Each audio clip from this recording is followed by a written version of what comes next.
Hello, everyone, and welcome in. Chris is finishing up a discussion. It's actually fantastic. So if you guys are watching this after the fact, after this VOD is finished and done, be sure to go check out Gaming Kinda. I hope that makes it up over there. He's talking about some really important things.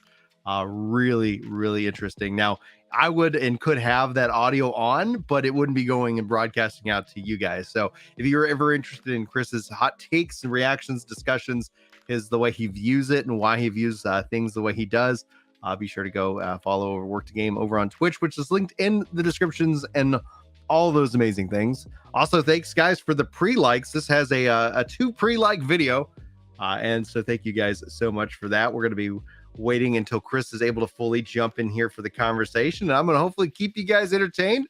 We'll hopefully also have the chapter markers if you're watching the archive after the fact as well. So thank you guys so much for being awesome and being here and being. There we go. That's how we're gonna roll with it.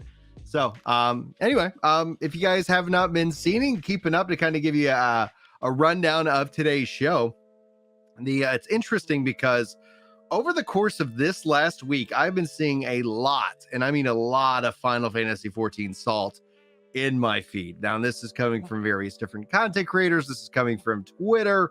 A lot of discussions and topics.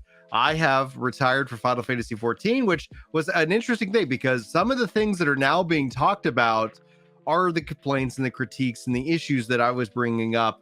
And it's interesting to see how the conversation has shifted over the course of time to where all of a sudden it was like, well, Brian was saying this, Brian's been saying these things, that these are going to be issues with the game in the long run. And the questions that we'll be bringing up. So I'm going to be very curious to get Chris's, thoughts, especially about everything that the community has been talking about. I've seen, only a handful of clips and reactions. I haven't seen full on discussions, but looks like Zeppel's currently taking a break from the game. Zeno's not liking it, and he's frustrated with the gearing system.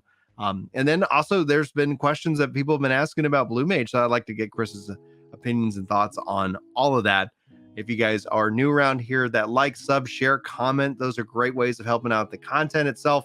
And also YouTube has added in a special playlist, the podcast playlist. So it's going to be really cool to see in the long run if that has any real impact, because we've always been making more long form content. And that's going to be where we go. It looks like Chris is getting ready to join me in on this side of things here. Let me go ahead and say YouTube video for comments on the show. There he is. Hi. There he is. How's it going, dude? It's going good. I had like 40 minutes to kill, and then I was like, I'm going to go clear some content, and then I didn't. And then I got busy and distracted. Welcome in. Dude, Monday I had goals, and I achieved nothing. I streamed for 9 hours, and not like, oh, yeah, I really didn't get much done today. I just kind of did this and this and this. Oh, so you did get stuff. No. I got to the end, and they're like, what did we do today? Oh, crap. Did you react to stuff? Something generate YouTube content? No. Did you clear a bunch of stuff in the game that doesn't really matter? I don't know what happened. What's your solo floor for the new Deep Dungeon? I feel like what would have happened is if I'd not been streaming, I would have seen that Netflix Are You Still Watching at least twice. That's the level of day I had. Are you sure you're still here? Yeah. Which really what that should say, except they want to encourage the watch time, is, are you sure you'd like to keep watching? Yeah. Because you should say, oh. Because when it says you're still watching, you're like, yeah, I am still watching. But really you should be like, I am, but you're right. I should go do something now. That means I've been here 4 hours. I probably haven't had water in 4 hours. I should go. Oh, yeah. All right, we're going to chat for an hour, and I'm going to get back at it. My best floor is 31. 31 so far. Well, congratulations on that progress. 1 to 30 twice. Now, our main subjects are going to be kind of about the conversations that have been had online. So there's a lot of little questions that I want to ask, get your opinion on where we are, how you feel, especially with 635. But as people kind of file in to the video, and as they smash that like button and sub and share with their moms and all that good stuff, I want to kind of talk to you guys a little bit about a subject that's interesting, and I'd like to get Chris's expectation on it. So then before we jump into the core Final Fantasy discussion, we could talk about Pax Dei, the next big MMORPG. This as is the that one on syndrome. Riot? Not This Riot. isn't Riot. X No, Riot. Riot. There's The another one guy. that just got announced that's X Riot. Oh, probably. Yeah, Has 100%. $55 million and no name, which Yeah. is the perfect recipe for hype. Well, it's the. We know it's coming eventually, and there's no name. It's gonna be perfect. And they haven't named any systems that we don't like yet. And there's nothing in it that I hate, so it's perfect. Because what do you know about it? Not a thing. And I love that fact about MMORPG culture, baby. This is Pax Dei, which is from so when you start to think about like the decision tree of MMORPGs, the majority and the vast majority is like World of Warcraft oriented. Obviously, that stems from the first MMORPGs. And that is essentially kind of where the big decision tree with WildStar and all the things in Final Fantasy 14 and all of those exist to this day. The other side of the tree is other games that you're very well aware of, EVE Online, for example. And that's what this game is being built by, the former EVE Online devs, being funded by a lot of different, rounds. They've received a lot of money. Unreal Engine 5, sandbox MMORPG, player-driven economy. But here's kind of the thing that I think is interesting, and it's more because at the end of the day, until we can play, until we can go hands-on, we continue to see that sandbox MMORPGs do not perform as well as the theme park design. But what they're building their sandbox on is cloud native. So it's a cloud native MMORPG. There has to be one. Which for me, for the longest time, because you hear people when they're like, it's always online, right? And they're like, this is a single player game. Why is this always online? But we play MMORPGs. We're always online. So it's just a natural extension of that. And I would like to get kind of your thoughts about, what do you think about the first, because unless something else comes out that we haven't heard of yet or it's unannounced, because it seems like we're getting every day there's a new MMORPG announcement of something in the next couple of years, we would have presumed. But what do you think about cloud native as an option for that of coming from? It's medieval, but it is still kind of, they are seemingly to kind of hit some of the EVE Online aspects of it. What do you think? So I think cloud native is something that is really going to benefit this genre. And what concerns me about a new IP out of what is effectively a new studio being that is that in the same way that Stadia really pioneered a lot of elements of things that like GeForce Now and xCloud and stuff do, but like to a new degree, is that by Google being the first one through the door, they're the one that get to establish the reputation of the technology, and it will take it years to recover because they mismanaged it. Mm-hmm. And so my concern with the first cloud-based MMO not being WoW 2, Final Fantasy Infinity, Guild Wars 3, whatever that is that if they are just a bad game, right? Or they're just an average game, then the technology will be seen as a failure, even though that's not really what's at stake. And so like, I'm really excited for what that technology can mean within the space. I just don't know what that ends up meaning for the future of the technology. But I'm excited. I think these, like, if there was any community that could handle a constant streaming game, has a decent internet connection, is used to paying monthly for something because bandwidth costs money, like the MMO population is the most prepped for it. Yeah. What excites me about this project, specifically when it comes to cloud native tech, is not only just in the visual fidelity that you can get, because now you're saying, hey, we're kind of managing the technology that is rendering these images. So we can make it in, that's one of the things, like you can make a game. It's like, we're going to throw a lot of resources at this one piece of it, but the whole game doesn't, like, not everything needs all those resources firing it all the time. So it becomes a project that could run on like an iPad. It could be like, without being a mobile game. Like cloud native doesn't mean there wouldn't also be a downloadable version for people with gaming PCs. I think essentially it means a bit of both. I think it means that downloading the game itself, cloud native, is that it is requiring that online and cloud compute, which it's an online game. So I don't think anybody's going to worry about it. But I do think it's going to be like, you can run this and it can look just as good as that high-end gaming PC. on your tablet, and we're going to set that as the bare minimum. So every screenshot that is made from this game, every whatever, is always at like, that's an insane resolution. That's, you know, always running at 60 or 120 frames or something like that. But the approach, though, in terms of what Sandbox and the struggle that you have in terms of that, imagine Sandbox, it's a player-driven economy. You run a shop, and that's how you play the game.